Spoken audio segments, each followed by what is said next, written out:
Baik, terima kasih banyak pimpinan, Bapak Ibu anggota Balik, Pak Menak, Pak Kiai. Selamat bertemu lagi Pak Kiai.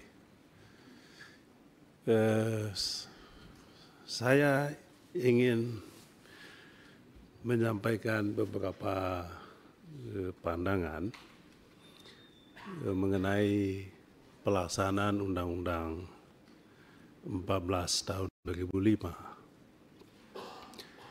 Kebetulan ini dulu dibuat undang-undang ini pada masa Presiden Susilo Bambang Yudhoyono. Oleh sebab itu tentu saya paham betul karena seingat saya juga dulu ikut di dalam pembahasan rancangan undang-undang nomor 14 tahun 2005 ini. Apa yang ingin saya sampaikan adalah implementasinya. Gagasan-gagasan pokok, politik hukum, legal policy, politik hukum yang tercantum dalam Undang-Undang 14 tahun 2005 itu luar biasa. Intinya adalah pentingnya kita meningkatkan kualitas SDM para guru dan dosen, Pak. Saya rasa ketahanan sebuah bangsa ditentukan oleh kualitas SDM manusianya, dan kualitas SDM manusianya ditentukan oleh para guru ini. Makanya selalu dikatakan guru adalah pahlawan tanpa tanda jasa.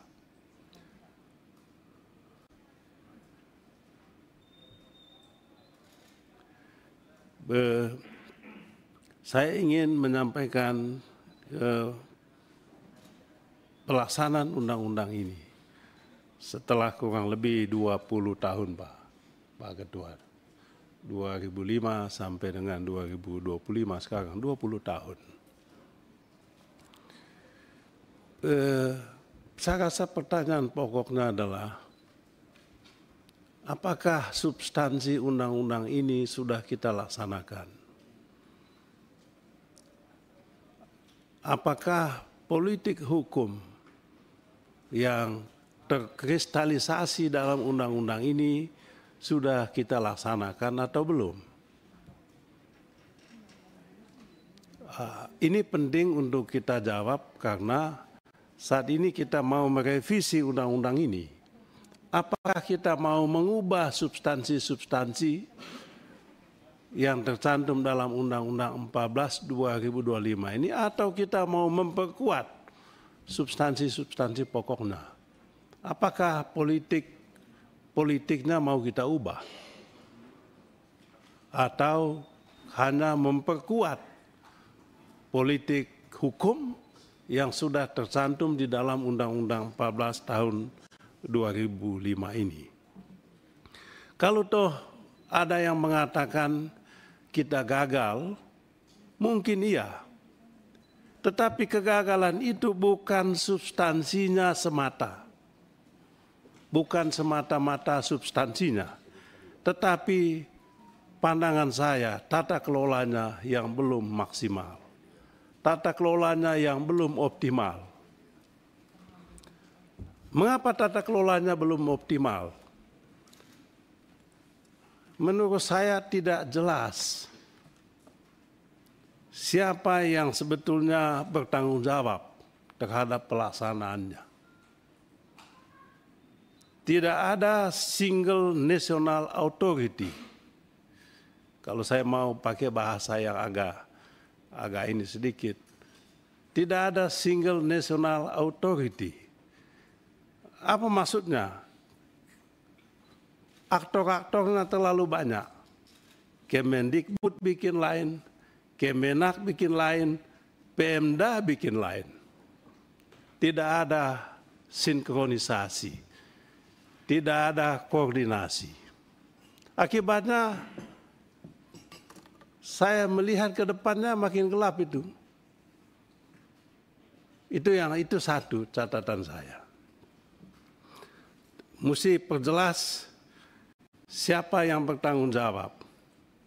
Akibatnya apa? Implementasinya tidak sinkron, tidak terintegrasi, dan tujuan utama Undang-Undang 14 2025 tadi yaitu meningkatkan kualitas guru dan dosen tadi, menurut saya jalan di tempat.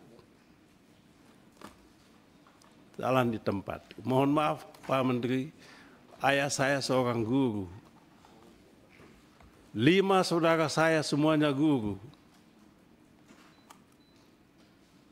Oleh sebab itu saya tahu persis apa yang menjadi keprihatinan, keluhan para guru saat ini. Itu satu. Yang kedua, Pak Ketua dan yang terhormat para menteri yang sangat saya banggakan, di dalam Undang-Undang 14 2005 itu dicantumkan sertifikasi. Tujuan dan maksudnya sangat mulia. Apa tujuan dan maksudnya? Meningkatkan kualitas guru tadi, sertifikasi.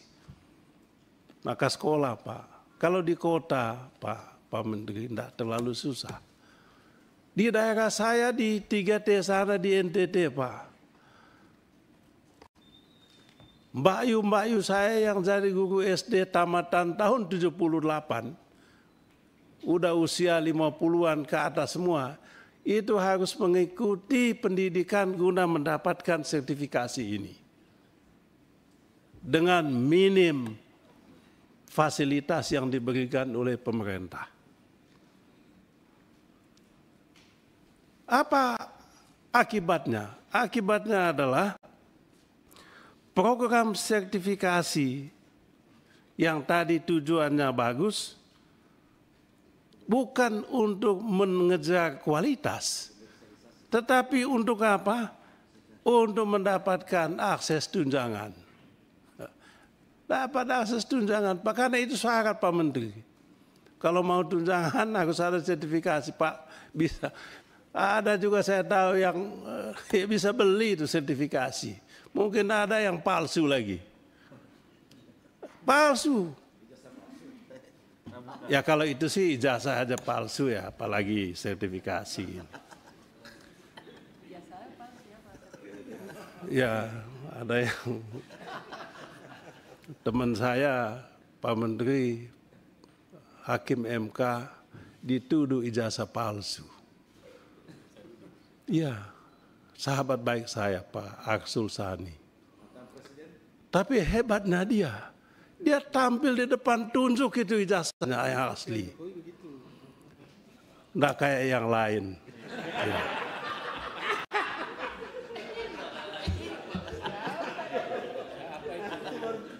Naiknya mati ini nanti kayaknya.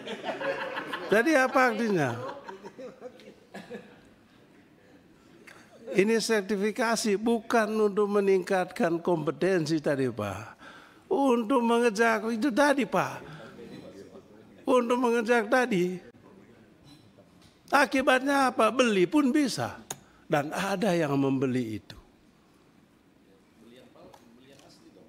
Beli Pak. Ada lagi yang memalsukan itu mungkin. Saya ada yang memasukkan dulu Pak, teman saya, kasihan dia sudah meninggal. Sudah meninggal, yang memasukkan sertifikasi hanya untuk mendapatkan tunjangan, dia lakukan. Sayang dia sudah meninggal, kalau tidak saya bisa hadirkan dia di sini untuk memberikan testimoni. Jadi, apa yang terjadi? Implementasinya tadi tidak maksimal sehingga apa yang kita sebut dengan learning outcomes-nya tidak tercapai. Luar biasa Undang-Undang 14 2005. Kemudian yang ketiga, Pak Ketua dan Pak Menteri yang sangat saya hormati, kan saya mumpung saya kenal baik Bapak para Menteri yang di depan ini. Ini juga Pak guru honorer itu tadi, sedih sekali. Dulu kebijakan Pak Ketua, mohon maaf waktu agak lama, karena saya ngerti persis masalah ini. Dulu K1, K2, K3 zaman Presiden SBY dulu. Yang kemudian dulu Pak Menteri kita, sebetulnya ini sudah diakomodir dalam Undang-Undang ASN dulu.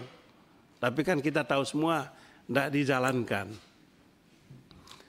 Apa akibatnya? Dulu yang sudah kebijakannya dulu kan begini Pak.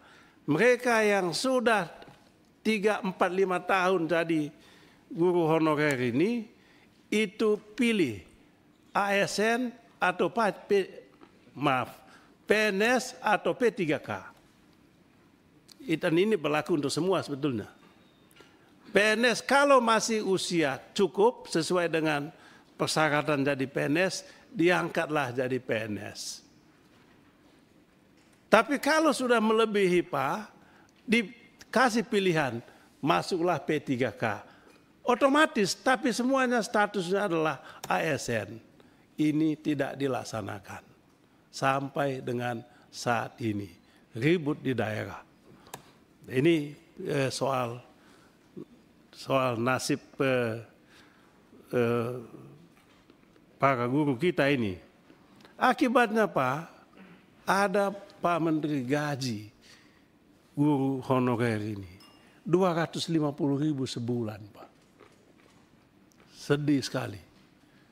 Saya pernah gaji saya 1 tahun, saya kasih untuk mendukung tunjangan guru-guru SD ini Pak, tempat saya Pak. Jadi nasibnya menyedihkan. Kemudian yang keempat, ini juga soal distribusi. Di dalam Undang-Undang 14 2005, ini penting ini soal distribusi. Akses untuk mendapatkan pendidikan nasional, hak untuk mendapatkan pendidikan yang dicantumkan dalam konstitusi tidak mungkin terwujud apabila tidak ada distribusi yang merata. Apa akibatnya? Menumpuk di kota. Ya apa? Di 3T, wilayah 3T tempat saya tidak ada yang mau masuk.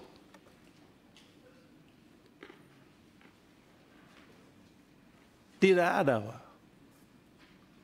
Akibatnya apa? Ya udahlah. Kalau rotan tidak ada, akar pun berguna Pak Prof. Jadi apa akibatnya? Pemda tidak mau melepas status ASN. Pusat tidak punya instrumen yang kuat. Ya, kan gitu Pak. Saya mohon nanti Pak Ketua, kalau bisa undang-undang baru ini, Undang-Undang 14 2005 ini harus memastikan mobilitas distribusi. Kemudian insentif yang memadai. Dan juga yang paling penting harus ada data yang akurat secara nasional. Saya rasa kita siap menjadi guru di daerah terpencil, yang penting siapkan insentifnya. Sedih Pak. Pak Menteri, saya kasih tahu di tempat saya. Ini yang pakai Pak Ketua pakai apa? Pakai alat ini. Ada yang naik pohon kelapa hanya untuk mendapatkan sinyal HP. Nyata. Kalau nggak naik pohon kelapa, naik pohon kesambi. Untuk apa? Mendapat sinyal. Supaya apa? Bisa menjawab itu tadi, jawaban melalui ini. Sudah begitu Pak Ketua, HP lagi kan ada HP di sana, pinjam. Jadi memang tidak nyambung gitu. kebijakan nasional dengan pelaksanaannya di lapangan. Sama juga, saya kasih contoh lagi Pak. Setiap sekolah SD di daerah saya dibagi komputer. Bagi komputer satu-satu di setiap sekolah. Lalu ada dia punya teknisinya. Pak, saya bilang untuk apa pasang komputer ini di sekolah Bapak, kan tidak ada listrik. Apa jawabannya? Pak, itu bukan tugas kami. Tugas kami adalah memasang ini di sekolah-sekolah. Sampai saat ini Pak Menteri, komputer masih ada, ditutup pakai plastik. Nggak pernah dipakai. Itu nyata. Tapi bagaimana bikin laporan? Ya itu lagi tadi. Kembali ke laporan palsu tadi. Pak Ketua, kalau memang terlalu panjang, saya berhenti. Ya. Hah? Sebab karena saya terlambat datang tadi karena saya menyiapkan ini dengan baik tadi malam ya. Kan sayang kalau saya ini. Ya. Ya, mohon maaf Pak, saya lanjutkan ya. Yang keempat, yang kelima,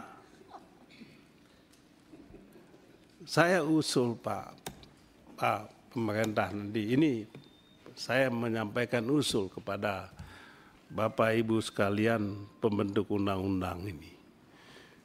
Kalau bisa profesional guru dan dosen ini kan profesional Pak. Kita mau meningkatkan profesionalisme mereka. Kalau bisa disejajarkanlah mereka ini dengan profesi-profesi yang lain. Kalau bisa kayak dokter, kan gitu Pak. Kami ini advokat Pak. Advokat juga kan profesi Pak. Mereka luar biasa dijunjung tinggi. Mengapa guru dan dosen ini kita tidak perhatikan? Kalau bisa mereka juga disejajarkan dengan profesi-profesi lain yang punya martabat. Ya, seperti dokter dan profesi lainnya. Sehingga nanti ada standar profesi, tentu sudah ada, tentu juga ada kode etik yang harus dipatuhi. Dengan demikian Bapak Ibu sekalian, profesi guru ini tidak mengikuti dinamika politik daerah. Pak mohon maaf saja Pak.